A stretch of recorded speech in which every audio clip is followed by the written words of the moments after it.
And welcome to the Security Guy and CIA Spy. I am Robert Siciliano, and this is... Peter Warmka from sunny Orlando.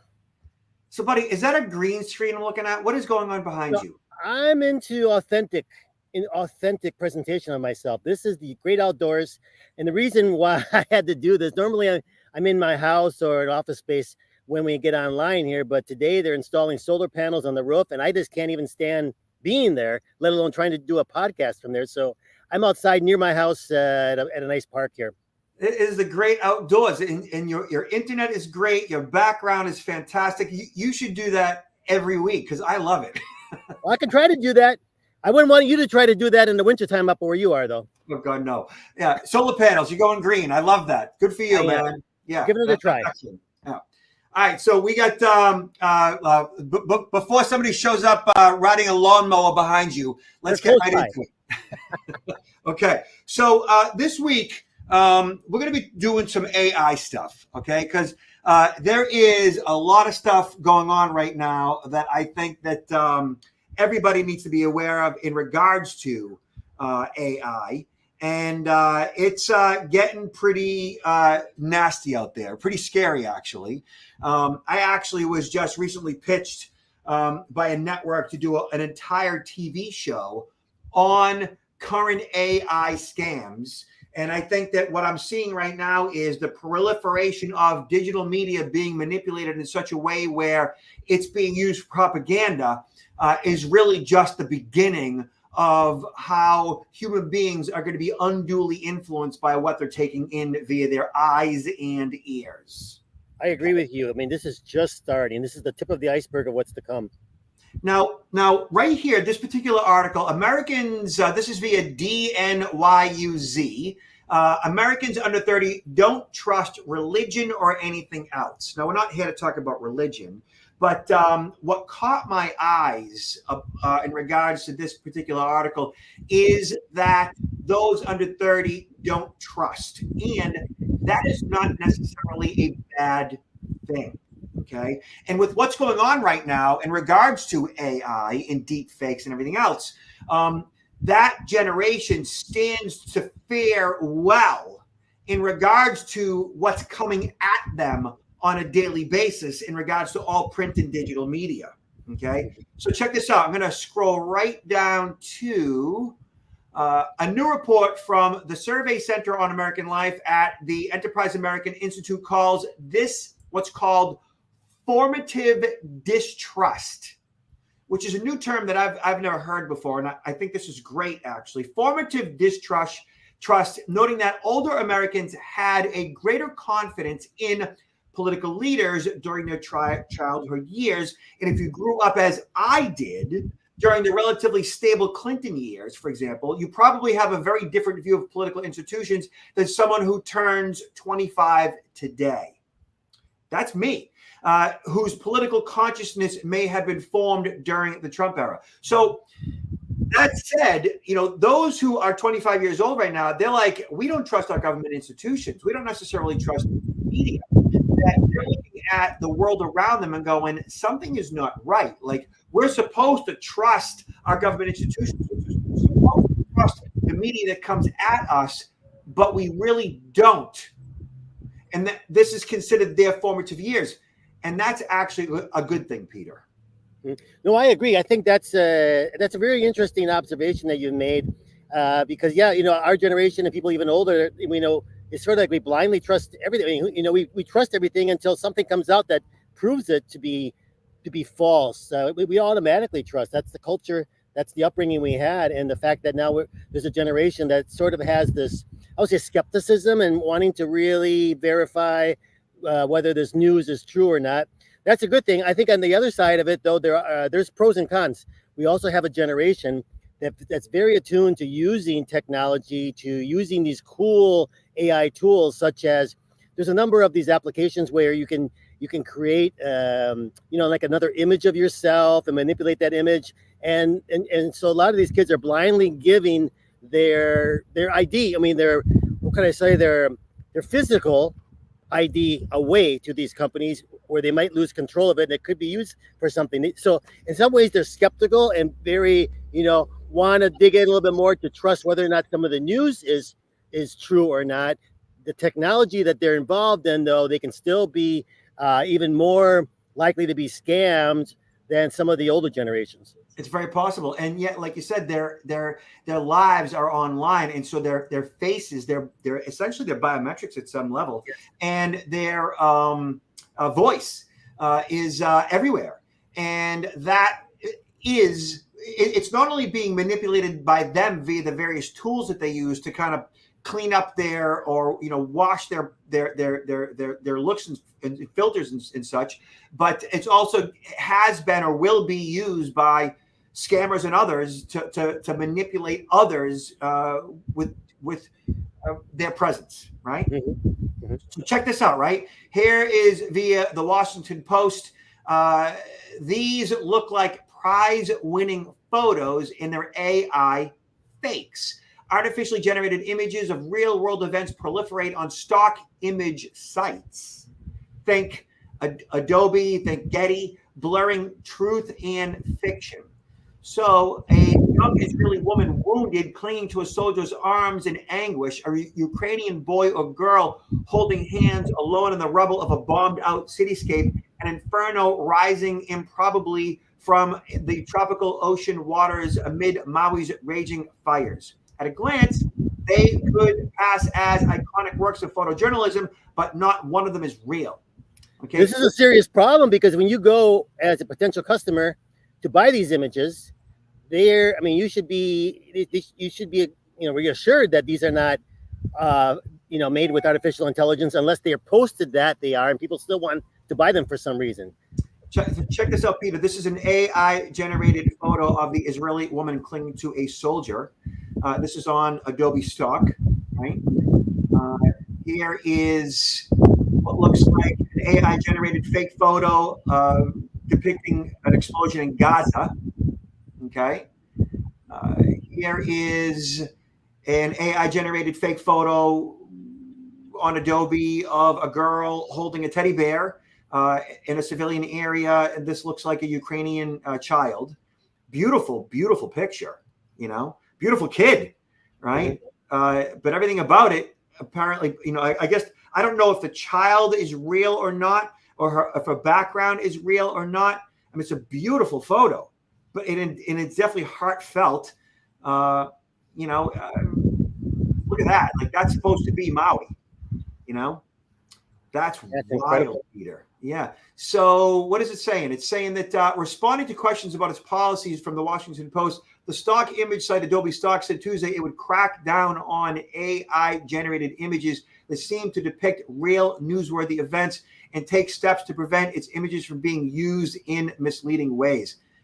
Man, like Adobe and Getty being basically the media police in regards to what's real and what's fake, for-profit entities that are ultimately at some level going to be responsible for determining whether or not a photo is fake or or real.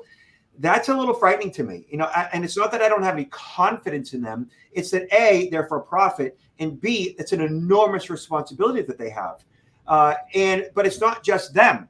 It's every single user of Facebook and Twitter and LinkedIn or that has a blog that takes any of these images that they find anywhere on Google Photos or Google Images for that matter and thinks it's real, or any journalist that finds it anywhere and thinks it's real and posts it.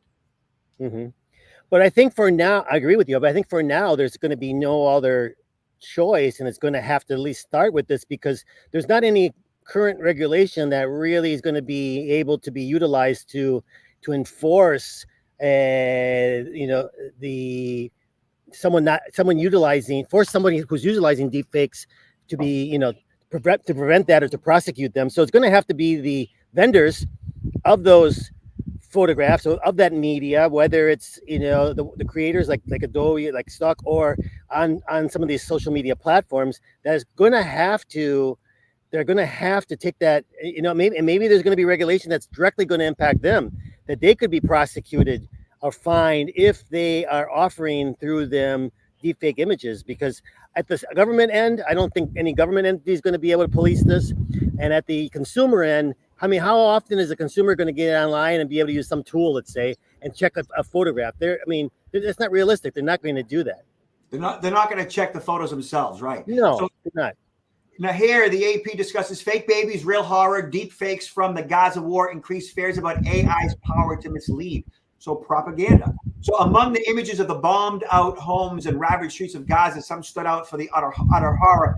Bloodied, abandoned infants, viewed millions of times since the war began. These images are deep fakes created using AI. If you look closely, you can see clues, fingers that curl oddly, or eyes that shimmer with unnatural light, all telltale signs of digital deception.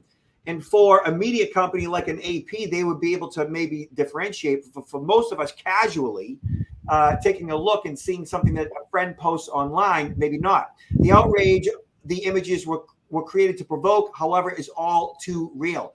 Pictures from Israel-Hamas war have vividly and painfully illustrated AI's potential as a propaganda tool used to create lifelike images of carnage. Since the war began last month, digital altered ones spread on social media have been used to make false claims about responsibility for casualties or to deceive people about atrocities that never happened. Wow. Yeah, I think what it comes down to for the consumer itself, I mean, you mentioned earlier in the program that younger people are a little bit more cautious and not necessarily trusting of what they read, what they hear being put out. The same thing here. A photograph many times is even more compelling, but you got to think about, how does this photograph really impacting me right now? Is it pushing some buttons regarding my emotions? And if so, you go, why? You know, what's the purpose of this photograph? And then maybe take it back to be more critical thinking about this and not letting it happen automatically. Saying, you know, what I'm allowing this media to impact my emotions. Maybe I shouldn't. Yeah, I mean, this picture right here, when you see that, looks like what I think might be a little girl, and she's looking over a bombed out Gaza.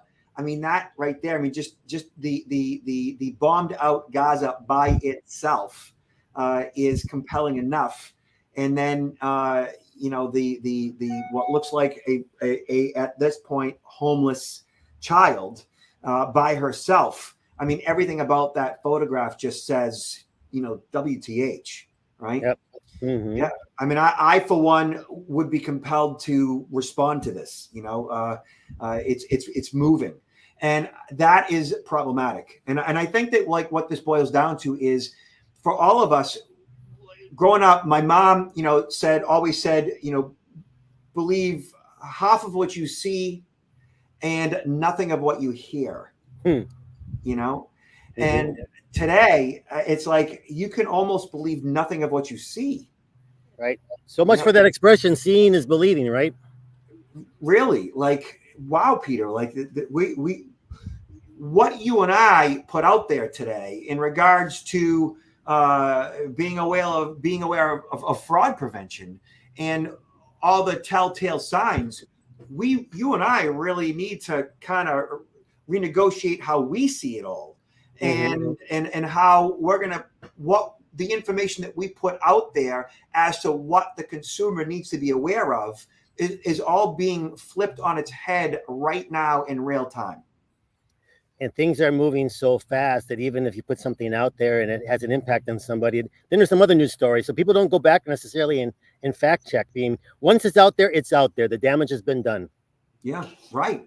All right. So right here, you know, step in the right direction, I guess. This free tool stops deep fake grifters from stealing your voice. An AI technology has prompted surge in scam artists targeting victims by cloning people's voices, which we've seen that. We talked about that, I believe, on the last podcast, or at least in some of my webinars. I do know that, like, there have been, you know, kidnap type scams where the mom gets a phone call saying, hey, we have your daughter, and you hear the daughter's voice in the background, which basically is being AI generated. She's screaming for help from a mom, from a mom to pay the ransom. A new tool is offering protection. And so it's a nightmare scenario. You receive a phone call from an unknown number, and when you pick it up, it's the voice of your loved one frantically telling you you've been kidnapped. Although your first instinct is to call the police, they tell you that the kidnappers will kill them soon unless you immediately wire large sums of money to a bank account, and there's no time to think. What do you do?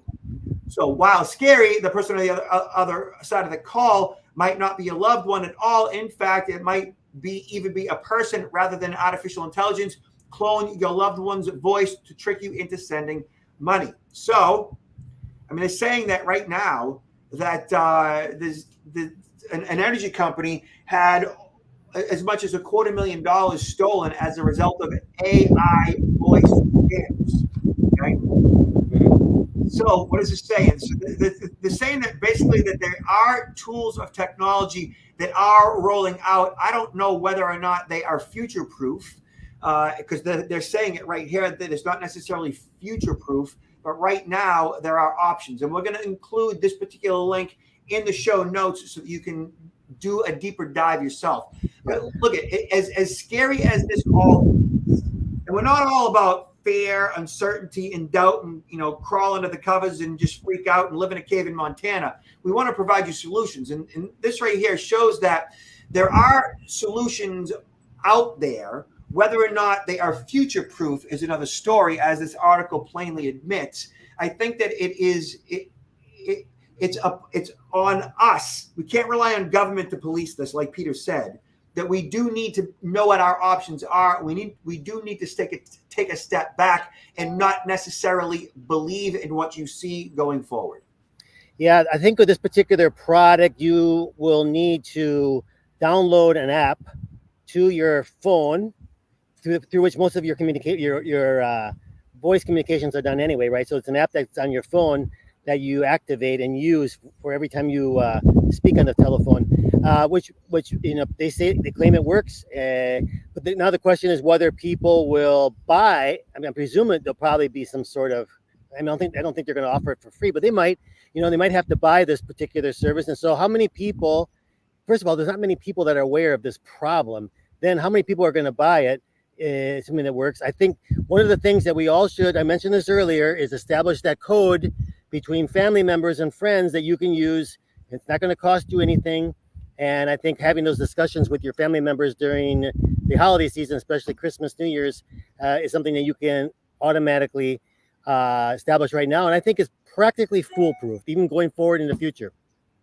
I do think that it's a good idea to have some type of a discussion with your family right now and say, hey, with all this AI stuff and AI generated voice and AI generated video and kidnapping scams and everything else, look at, grandma, grandchild, whatever, grandparent scams. Like, let's have this conversation now. So if the phone ever does ring, or if you ever get an email, if you ever get a text message in regards to me or anyone else in distress, don't just automatically react.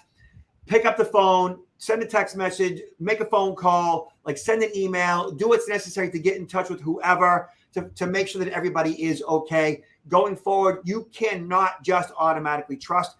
And the good news, like we said earlier, is that an entire generation right now under the age of 30 doesn't trust. But we do need to relay that to all other generations at this point. So, Peter, as we close, what do you got going on? Where are you at? What's your website? What's your book? Well, right now I'm in Orlando, but I'm getting ready to pack my bags and head to Las Vegas. And it's not to play the slot machines. I actually have a course next week. There's about 20 Brazilian magistrates, federal judges that are coming up from Brazil to take this 4.5 day course. I'm leading most of it. Eu vou falar em português, o tempo todo. I'm going to be speaking in Portuguese. So I'm going to have a good time. I love that. And beyond that, I'm still putting, my books, if you haven't come across them yet, Confessions of a CIA Spy, The Art of Human Hacking, available in English, Spanish, and Portuguese, paperback and Kindle, and even English audio. Could be a great gift for someone coming up. And there's also another book, Why Are You Messing With Me? It's a guide for seniors, how to protect themselves from how to protect themselves from fraud and other types of scams. And so that's available as well. So you might want to consider getting the book for a loved one. And my website, counterintelligence-institute.com. But you can also find me on LinkedIn. Excellent. And as we close out the year, I'm home pretty much for the rest of the month. I'm really the rest of the year. I'm actually really happy about that. It was a really busy fall. We'll be ramping up things again in early winter, but y'all can see me online at protectnowllc.com. We've got e-learning and distance learning and on-site training, whatever you want. I'm always game. And any last words, Peter? Just be careful out there. Be safe. Take care of each other, both physically as well as taking care of what people are consuming on the internet. Make sure that they keep themselves safe. And as my dad says, be good, behave, and be careful. Talk to you later, buddy. Thanks.